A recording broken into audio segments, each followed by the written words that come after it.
All right, everybody, I'm Logan Alec, I'm a CPA, and this is my stimulus update for Friday, October 9th. Now, just real quick, reports are that White House officials are scrambling to get those Trump cards, the $200 cards for senior Medicare recipients, out before Election Day. And right now, officials are trying to figure out how to get Trump's name on these cards. Yes, that is where we're at right now, people. Next week, the White House also wants to send out letters to the eventual recipients of these cards, basically talking up Trump's executive order that I mentioned recently on the channel that attempts to lower drug prices. I think they're doing that because they know it might actually be tough to get these cards out before the election, and so sending this letter out is the next best thing. The administration reportedly estimates that these letters will cost $19 million to distribute. Amtrak sent letters to Congress yesterday asking for nearly $5 billion to prevent 2,400 layoffs and substantial cuts to improvements to their systems. So that brings us to stimulus talks. Let's recap really quickly. After killing stimulus negotiations this past Tuesday, Trump said yesterday morning on Fox Business that they are back on. I played you the clip in my update yesterday.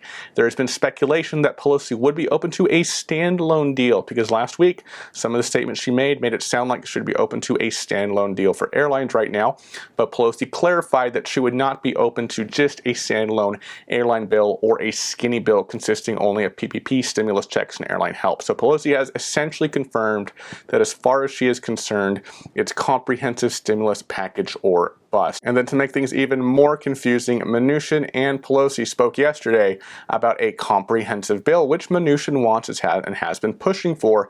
But meanwhile, White House Communications Director Alyssa Farah told reporters that right now the White House only wants a skinny deal that just includes PPP, stimulus checks, and airline aid, thereby contradicting Mnuchin. And Pelosi's team was quick to point that out. Pelosi told reporters yesterday that she and the White House are continuing the conversation and have made some progress. Also, the talk is that some in the White House have been speaking to congressional Republicans about a new skinny bill, right? And that could have been what the communications director was referring to. But I think it's pretty clear that Trump and Mnuchin want a bigger bill. Speaking of congressional Republicans, looming over all these talks is Mitch McConnell, who frankly would not be thrilled by a large comprehensive stimulus bill because he knows he'd have a devil of a time trying to get enough Republican senators to push it through. But nevertheless, I think Mitch speaks for all of us when he said yesterday in Kentucky that stimulus discussions from day to day can be confusing for all of us to follow. And if you just think of what's on the Senate's plate right now, they have Judge Barrett's Supreme Court hearings and confirmation that Trump wants done before the election. And then on top of that, passing a bipartisan stimulus bill that doesn't even exist yet, that would have been negotiated without any congressional Republicans in the room. McConnell would need to round up several Republican senators to push that through.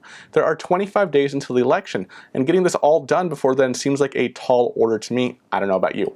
So maybe that's why Mitch just said this morning that a coronavirus stimulus package is unlikely in the next 3 weeks.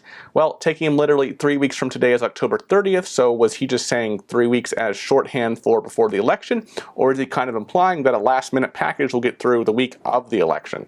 In any case, with this kind of energy from Mitch, I believe that Trump himself would have to work the Senate Republicans, quite frankly, in order to get a bipartisan stimulus bill through, if Steve and Nancy are even able to come up with a bipartisan stimulus bill in the next couple weeks or so.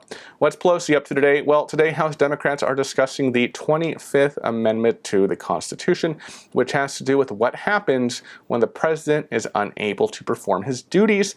Pelosi did not speculate as to whether she believes it will come into play anytime soon, but Pelosi does want to introduce legislation today that would create a commission on presidential capacity.